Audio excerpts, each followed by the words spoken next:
All right, everybody, we're back. We are back. It is the Book of Boba Fett. It is episode 3.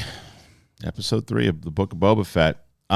Okay, so if you're brand new to the channel, by the way, hit that subscribe button. You notice sometimes people come in, they see, hey, look at this. It's a new channel. What is this thing? Someone's reviewing Boba Fett. Hit that subscribe button. Hit the notification button. It helps tremendously. And a lot of people who aren't subscribed, you're going to miss out on a lot of the good shit that we do over here. So, that being said, this is spoiler heavy review, discussion of the Book of Boba Fett, episode 3. Okay, listen. I'm going to start out with this. There was a lot in this episode that I really liked and thought was great. There's a lot in this episode that I did not like. It's definitely my least favorite out of the 3, I'll tell you that. Didn't hate it, because there's some great stuff going on, and we'll break it down. There's some great stuff in this episode overall.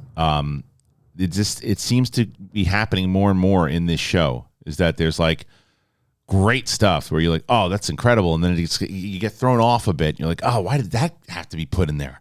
Why is that in there? And then they get you back into it. You're like, oh, okay, and then boom, it hits you again. And that happens a few more times in this episode, and we'll break it down in just a moment.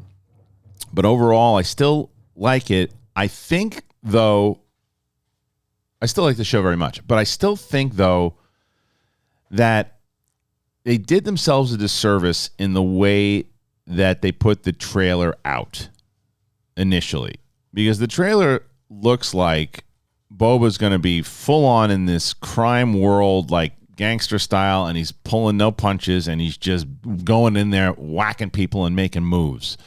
Because the Bib Fortuna thing, he just comes in, shoots him dead. I thought we were going to find out in this episode why he did that. We might still.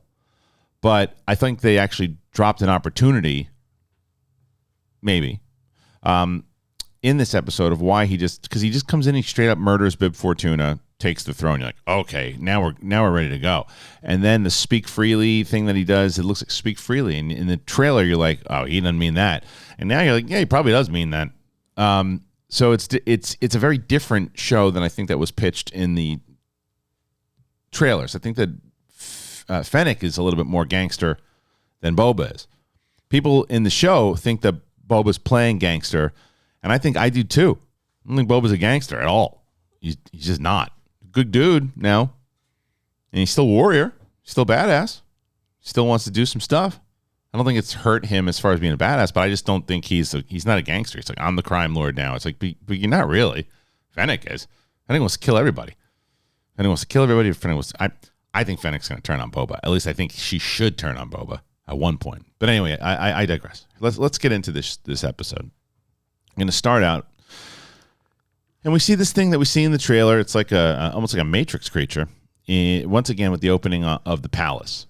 Which I like. It's always like a way for us to get into our setting, right? And then it's Boba with the droid,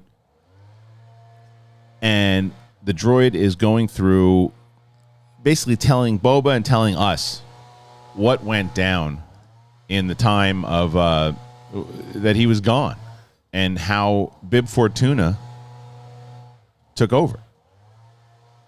Bib Fortuna was not as powerful as Boba Fett. Bib Fortuna had to make some deals, but Bib Fortuna knew, okay, I got to split this, I got to give this, but if I want to stay on top, I got to make sure this person's happy, and even said the droid's like, well, I didn't want to mention Jabba in respect to you, and just go ahead, just say what you got to do, because everybody's waiting for Boba to make his next move. And at one point, Fennick tells him, she's like, you're the head of, someone says it, you're the head of the family, or you're head of a family now. What family? Until this episode, there was like the two pigs, I know what they are, the Gamorrean guards, the Fennick, and the droid. What family? No one's protecting this guy. No, he's got to hire Power Rangers in order to help him out. So I don't get it. I don't get what family he's running. He's not running a family. He just pretty much just hijacked the castle. So you're the head of a family. What family? In The Sopranos, you had Richie Aprile, you had Sylvia, you had Paul, you had Christopher, you had Bobby Bacala, you had all you had the soldiers. Where are the soldiers?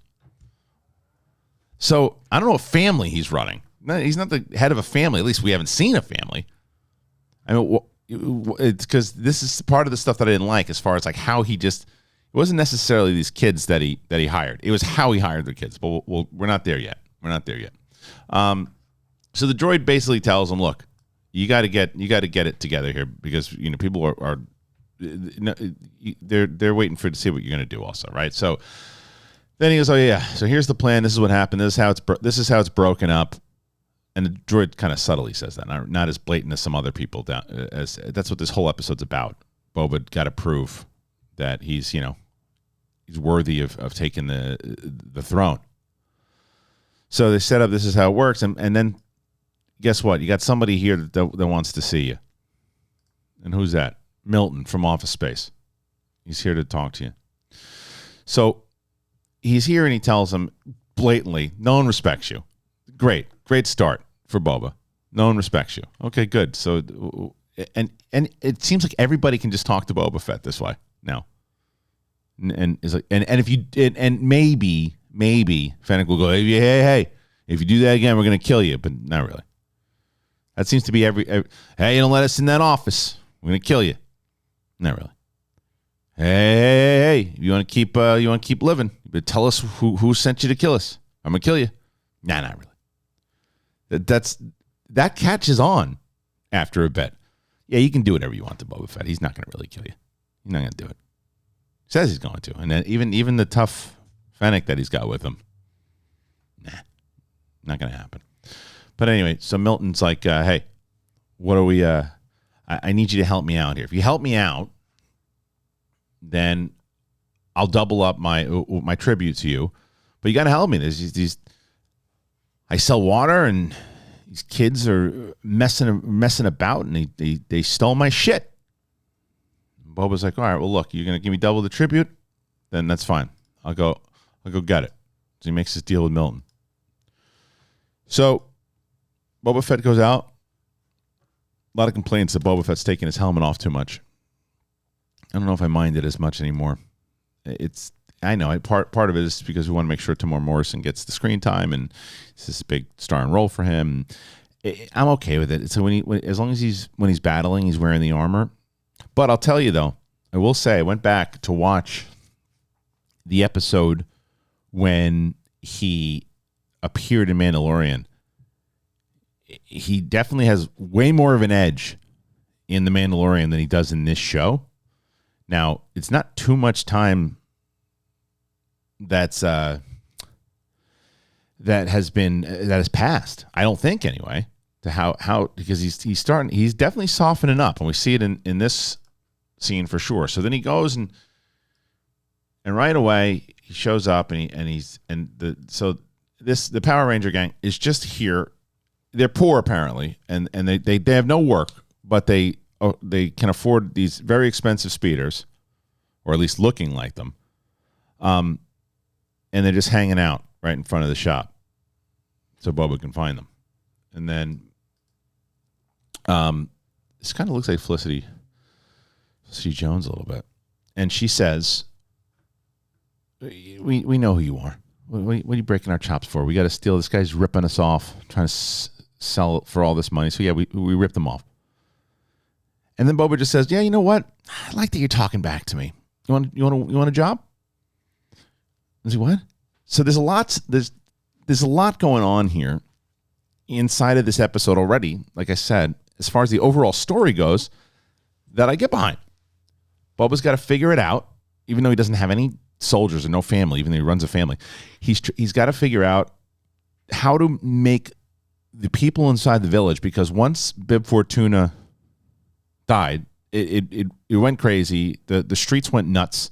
I like this. There's disarray. Why do we have to listen to this guy? What's he doing? He's letting everybody live anyway. Why do we have to respect him? And so chaos starts to ensue. I get that. I understand. I think that makes sense. So Boba's got to say, okay, well, let's go handle our business. And then having to hire, I just feel, I think the actors are fine. I don't think there's, and I actually really like that they have English accents. To me, British accents. I think that to me, it was, it reminds me of the things that we used to see in Star Wars anyway. Whether it was Tarkin or whoever. So I didn't mind that. I actually thought it added to it more so than when you have the dude from Veep doing what he's doing. But it's not that. I actually like these characters. And I think that because it's Tatooine, and Tatooine has always been a dump for the most part, right? It's like, to me, these kids and the speeders and all of it seem more so out of a portion of either two things. One, because people are like, oh, what do you say? It's not like Star Wars. How do you know it's Star Wars? Star Wars is ever changing. Well, to me, this portion of it didn't feel like Star Wars. It felt like they were in like Alita Battle Angel or Fifth Element or something like that. The setting, the costuming, a lot of it. Or they weren't on Tatooine. They should have been like Krrsantan or something, or for God's sakes, Canto Bight or something. Like that's how that played. But just same scene. If they had kind of beat up speeders, like the biker gang that we're getting into in the flashbacks, and as I said, I loved a lot about this episode, and we'll get into the stuff that I love, but just there was a lot of stuff in the beginning that was just like, oof. And a portion of that was the side of was the feel and the tone.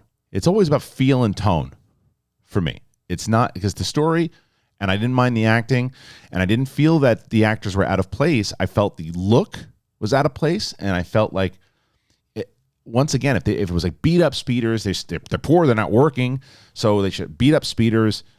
I love the idea that they're just kind of this ragtag crew, and he has to like bring them along. And I know we only have so much time in order to do it to win them over, but he's just like, yeah, I like you the way you talk back to me. Come work, let's do it.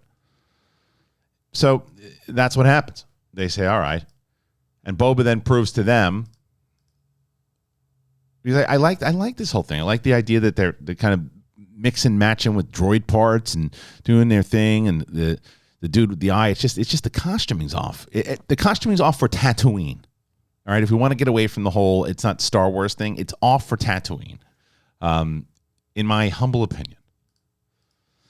And then Milton comes back out, and he says, what are you doing? These guys owe me a lot of money. You just gonna let them off the hook? He's like, nah, I'm not gonna. They're gonna work for me, and they're gonna pay you how much? He's like, what does he say? 1,200. He's like 1,200, ripping him off. Here, take 500 and shut your ass. Gives him 500, and Milton's gonna come back around. He's not gonna be happy about this. But look, the Morian guards are ready to pounce, and they show up in this episode. So they're ready to go. They pay him off, and then these guys are like, all right, guess Boba's all right, so we'll go work for Boba. But if I'm Boba, and I'm looking at those speeders, I'm like, you don't have money? Sell those speeders. You're going to get a lot of money for those speeders. Tell me you don't have jobs. Like, look at this. Look at these guys. They're dressed very well. They don't look like they don't have jobs. What are you talking about, you lying skunks? That's what I would say to them. Pretty well off to me. And look at Zac Efron in the back there. Guy looks all right. He looks like he's doing all right for himself. Look at this guy. Look at Efron. He's doing good. He's that guy looks poor, like he doesn't have a job. Yeah, right. Give me this bullshit. That's what it is. So then we get into the stuff that starts to get really good in this episode. A lot of really fun stuff coming up here, and I think that the flashbacks, even though they are few in this, or not should say few, but less than a lot of people, I don't want to speak for you, but a lot of people were saying how much they wanted to see more of the gangster stuff take the center stage and less of the flashbacks. Well, we got that, and I actually think that we would have been better served to have more of the flashbacks in this particular episode, even though there's some good, really great stuff coming up that we'll go over. We'll go over in a second. But this is the flashback scene is the stuff that, so it says a lot of you guys were right and a lot of you guys were wrong last. I think we were all right and wrong last week, right? When it came to predictions of where we're going to go, because when he goes back into the back of the tank, and we're paying a lot of attention to this young Boba stuff, and I believe this is probably the last time Boba sees Jango fly off before he gets whacked. I know that he's there. He's there with him when he gets his head cut. And I know, and by the way, I got to go over this last week. I can't even tell you how many comments telling me that the head flew out of the, because I always thought that Boba was holding his dad's head. I'm like, no, you can see the shadow. That's stupid. How does a full head come flying out of a helmet the same size, and just, how does that happen? A full head just goes flying. He doesn't like blow a hole through the thing and then the head goes out. It's like a quick cut against the neck. I know that you're right. I can see it inside of the shadow, but that's stupid. Should be his head. It's gnarly, and that's probably why they didn't do it. But his head flying out of the thing, it's stupid. But either way, Boba was watching Jango fly off, and we know that it's damaged him. It's something that's going to keep coming back and keep playing. How much so, I don't know. I don't know anymore. I do think at one point when this show started, I thought that the Book of Boba Fett would be chapters of his life, right? And we'd see like variations and parts of Boba's life throughout young Boba. I don't think so anymore. I think that a lot of people who correctly predicted, I think that it's just going to basically lead up to where we are now and the events of where we are and how we got to Mandalorian. And I think a lot of that was proven true in this episode. But the stuff that everyone else said, we're going to be staying with the Sand People for a while, the Tusken Raiders for a while, and they're going to come back to help him at the end. That certainly doesn't seem to be the case anymore. But they did what they do in this episode, though, which they went for it. Boba's like, okay, I'm going to go find my stuff now. So I'll be back, guys. Let me go. I got to head on over to Mos Eisley, and I'll see you when I see you. And when you go back and you look at this scene again, this shot here that I'm showing for people who are watching and not listening, this is a very sad shot, because this is really the last time that we're going to see the Tusken Raiders. And what they've done very well in this show was make you care about the Tusken Raiders. You understand the Tusken Raiders. You get them, you feel for them, and you actually feel something for when they do get slaughtered, that you're like, oh man, I wish that we would have, that I didn't see that coming. Not in the way that it did. So a lot of people thought that a lot of them would get wiped out. Now the question is, did the kid survive? I didn't see the kid. So maybe the kid comes back and helps out Boba later. I don't know. Who knows? But Boba goes on over to Mos Eisley, and he sees the little turds. I gotta tell you, I think that the Jawas live in my neighborhood, because I put out, remember that treadmill I used to have? Some people who knew me got the treadmill. I put it out on the street, and within seconds it was gone. I put out a baby seat that we didn't need anymore. Gone within seconds. The Jawas. I'm glad. That's why we put it out there. We want people to take it, but I mean, it was gone. I'm happy. I hope people get good use out of it.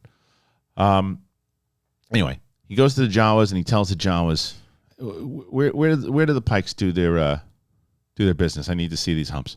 So they tell him where to go, and this is my favorite part. One of my favorite parts of the show. Funny how this comes all the way around, right? Because he's riding through. We see the stormtrooper helmets with all the spikes through the heads, and we saw that in Mandalorian, obviously. But then we see Amy Sedaris walking through with her droids.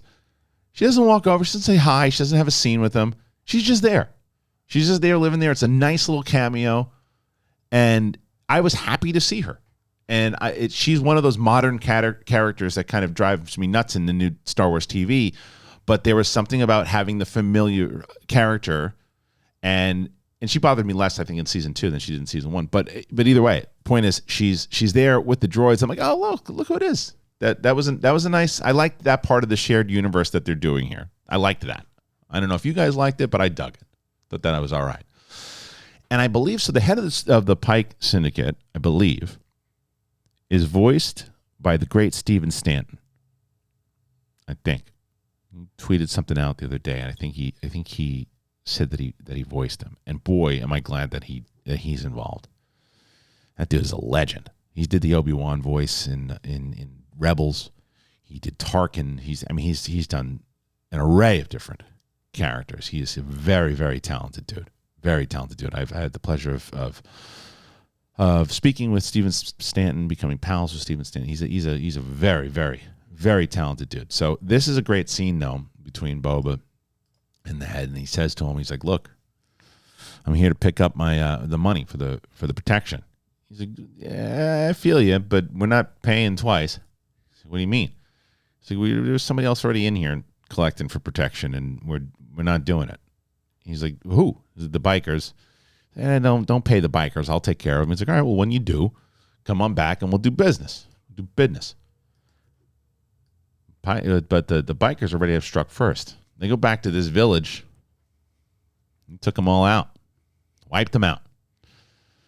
So Boba comes back, and I think a lot of us were like, oh, man. They took them out quick. And they show us I believe whether it's the chief's wife or chief's daughter, she's gone. And and how they did it, I don't know how they did it, the bikers, but because we've seen how badass she was with the train stuff and everything, and she gone. And then it looks like the chief's gone too, because he goes to the village, he goes to the hut, and there's that sign for the bikers. He sees that sign for the bikers, and he knows what's going down. He burns up. Everybody burns things in Star Wars. So he burns burns up the Tusken Raiders, and is that there's revenge coming. We know that he already took out these bikers already. So and this is where I thought maybe there was a missed opportunity here, where I think a lot of people thought that Bib Fortuna was going to be making the move to take out that Bib Fortuna was going to take out, or his men were going to take out the Tusken Raiders, and then that would lead Boba to want to get his revenge, and understanding why he would go in there to kill Bib. And that still might be the case. They might still be working for Bib Fortuna. We could find out down the line. It's still very possible. But it just seems that these guys are kind of working on their own. And if it is just them trying to cause havoc and take over, it's like, well, we already saw Boba just beat the snot out of these guys by himself, one against like 6. So what kind of threat are they going to be? And that's the same kind of Boba. That Boba that kicked the piss out of those guys in the last episode, that's the Boba that we saw in Mandalorian. So more of him, please. And maybe we see that coming up, because he's going to be pissed off. Because he didn't seem, he seemed hardened. He didn't seem very, he was sad, but he didn't seem broken up. He wasn't like weeping or anything. He's just, this sucks. It's people who train me. Well, now I got to go out and find my stuff.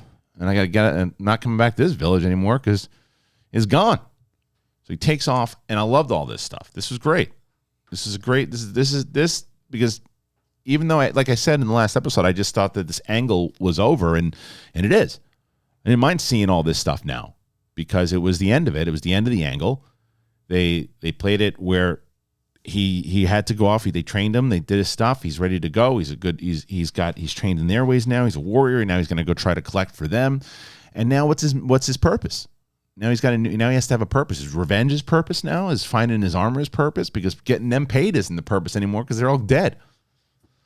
So I loved all that. And then we pop back into the tank, and Boba realizes one thing. He's got the worst security in the world. How did this big Wookiee get into the palace? That's what we got to figure out. Everybody's going to reward the Power Rangers and the pigs for helping him out. But how did they get in? He's a Wookiee. You come in like Tom Cruise in Mission Impossible? How did he come in? How did he get in? With the droid, were they sleeping? The droids? How did he get in? He gets into the tank. And as much as I loved this scene. This is great. And he's just like, all right, mother F, let's do it. Let's do it. And he just starts slapping naked Boba around. And Boba's like, all right, you want to do this? I'm going to rub my balls on you. How about that? I'll give you an ear clap. What's worse, the ear clap or my back to balls on you? How you like about did you think this out before you did it? Because now you got my balls on your leg. But the Wookiee doesn't care. He's just squeezing him like Andre the Giant and Hulk Hogan in WrestleMania 3. Look at him. Just moving him. And he's like, I'm going to crack your back, you stupid asshole. And then Power Rangers come in. And I dig this scene. I like the scene a lot. Same thing. You got my same thing. You've got to be able to say, all right, the outfits don't really fit with the max headroom glasses over there for the one guy, and then but the idea of these rogue renegade fighters who are loyal to him now come in to fight. Actually, remind me, I started watching Arcane after everybody talked about it. Remind me of Arcane a little bit, like that crew. But I'm only 2 episodes in, so I could be wrong. But it reminded me of what I've seen thus far. And then the fight, this fight is awesome because the Wookiee, rightfully so, gets the hell out of there, slaps the kids around, and says, "Get out of here. This is beneath me. I guess I can't get Boba anymore." So he's like, I guess I got to get out of here. So then the pigs come out. The Gamorrean guards come out. Frank Trigg comes out. And they're like, "All right, let's do it. You ready? Come on. Let's move." And he gets slashed, and he bellows out that Wookiee scream, which I loved. And this whole thing was incredible. Really good. And I'm going to call it BK is the Wookiee. And he punches the Gamorrean guard right in the head with that thing, and he bites his ass. It was gnarly. I loved the scene. But then Fennick comes out, sticks him in the in the Rancor pit, which he's lucky it happened today and not tomorrow. So he goes into that pit, and he's pissed off, and they got him all locked up. So I loved all this stuff that happened with him. Loved it because he's in there, obviously, and this goes back to the conversation earlier, like who sent who, what's happening, who's trying to take me out, and he's like, I think the Hutts. Well, we're going to find out in a little bit. And it is indeed the Hutts as far as this goes. They sent him in there to go kill him. They sent BK in there to kill him. And he winds up getting put in the pit, and he hurts one of the guards. And Boba puts him in the tank. I loved all this stuff. The stuff that was happening with all of it, even as I joke with the kids, their fight scene, the fight scene in general felt really fresh, felt a lot of fun, felt like, okay, this, and it what it also did, and as it set up down the line, it sets up for BK to come back, and it sets him up as, okay, well, we know what he's capable of, because you kind of want to be on his side. I know that people were, when he showed up, the reason I say that is because I didn't want him to die. I don't think anybody wanted him to die. Because when he shows up in the first episode or the second episode, and he's got the blaster, you're like, oh, what's this guy gonna do? And I think that it was I saw the silliest thing. I've seen it a few different times, but I can't stand when you see a comment that goes, well, you can't have expectations because if your expectations don't come through, then well, just go with what you got. That's not what a lot of people watch things for. You watch things, you have your expectations. It doesn't mean if they don't come through, it doesn't mean, oh, this show sucks now, I'm out. But you can be disappointed. Oh, I was hoping that Wookiee and Boba were going to have like a big battle at the end. They were going to build him up to be this badass. But, all right, okay, fine. You're allowed to be disappointed. No, don't have expectations because of your expectations. I can't. That's so silly. Just go with what you got. You're allowed as fans to say, I would have preferred if this happened. Didn't, but I would have preferred it. You're allowed. And I think some people might be bummed about the Wookiee that he didn't show up at the end as this kind of badass assassin. But I think that it's going to play better, my personal opinion, because I think that him and Boba are going to team up again like they did in the comics. So now this is the scene. This is the scene where she tells me to have the family, and I said, "What family?" I said, and who's the droid making the food for? The family that's not there. And it was funny. He's just like, "Stop with the food, droid. Cut it out." And she's like, "Enjoy the riches." He's not enjoying the riches. This is being gluttonous. Call the kids in here. Let them eat it. But this is where I hope that Fennick starts to get pissed. I want to see Fennick take over. I want to see Fennick become the gangster, and Fennick, whether she whacks Boba, and I know that I'm reaching here because the Disney Star Wars show, they may not do this, but I want to see Fennick become the ruthless kind of gangster and take over at the end and whack Boba when he's not looking. That's what I want to see, because right now she's getting fed up. She's getting fed up, but they know that. But this is when the whole thing is, they're like, okay, it's got to be the Hutts. We got to go make a move on the Hutts. And he's like, yeah, they're going to be expecting me to make a move on the Hutts. And this is where the the Mafia show stuff does come in. He's like, I got to make a move. Because if I don't, it's going to show weakness, and the Hutts, they're not going to stop, and I got to go after them. And then this was the stuff that in the show, what they do that I love is that they throw you for a loop. Like, who thought the Hutts were just going to show up? So the Hutts show up, and they go, we got you a gift. And everything about this is fantastic. Now, I think some people might be bummed that it's not the same Rancor from Bad Batch. Who cares? I don't care about that. There's a lot of Rancors running around. This one was bred, and Danny effing Trejo is the Rancor trainer. Has there ever been better casting? Oh, I love this so much. This was so great, and it makes a lot of sense. Robert Rodriguez directed this. When you now at this point, when you see a Scorsese movie, you get DiCaprio. Trejo works with Rodriguez and everything that he does, and rightfully so. Trejo is a legend. I love Danny Trejo, and to have Danny Trejo as the Rancor trainer, I was just like, I hope he's just not there, not doing anything. But we find out that he's going to be doing a lot more in the best scene that's coming up. But this scene was fantastic. I loved this scene. It was so great. They bring him the gift, and they say, all right, here's we got screwed, but all of us, and we're kind of over it. We're going back to Hutt. So take this Rancor. We're sorry for trying to kill you. See you later. But the territory itself has been promised to another syndicate, so we got screwed by this stupid mayor. I mean, we don't want to.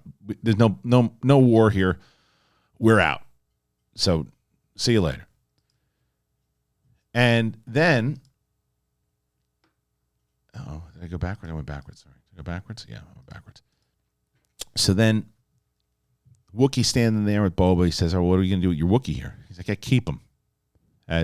That's our tribute to you. So see you later. And this goes back to that stuff. I kind of wish that at this point, this is what I don't understand. I get it. I get where we're saying, well, Boba's got a different heart now, and Boba's just going to, no hard feelings, it's just business, get out of here. Okay. But why would you give the kids that stole water jobs as the head of your security when you have a Wookiee that was just given to you? Now, you could tell the Wookiee the same thing you told the pigs. Hey, Wookiee, I'm not going to keep you on that thing, but I need you. So work with me here, bud, and let's go cause havoc. Because if the Wookiee shows up, then the guy from Veep and the stupid guy with the baseball hat are not going to play any games. They're going to open the door, or they're going to tell you what's going on. Bring the Wookiee, or at least bring him for the job. But they don't. He lets him go. Setting up, and the Wookiee just runs. I loved when the Wookiee just ran away. It's hilarious.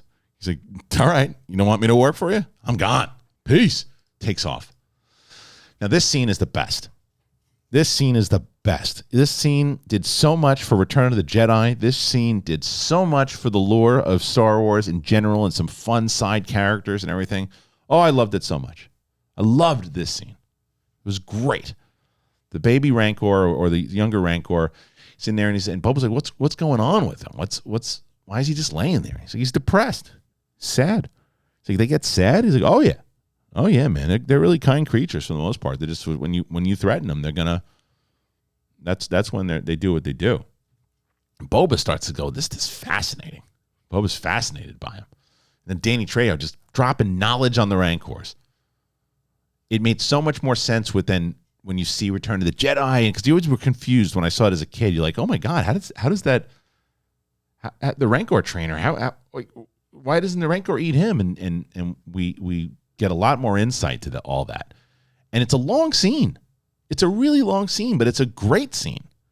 And it's just, look, man, just it imprints on the human. It's got its eyes closed because the second it sees a human, it's going to imprint. I got to train him. I got to do this stuff. I rescued him. And he gives him the breakdown of it.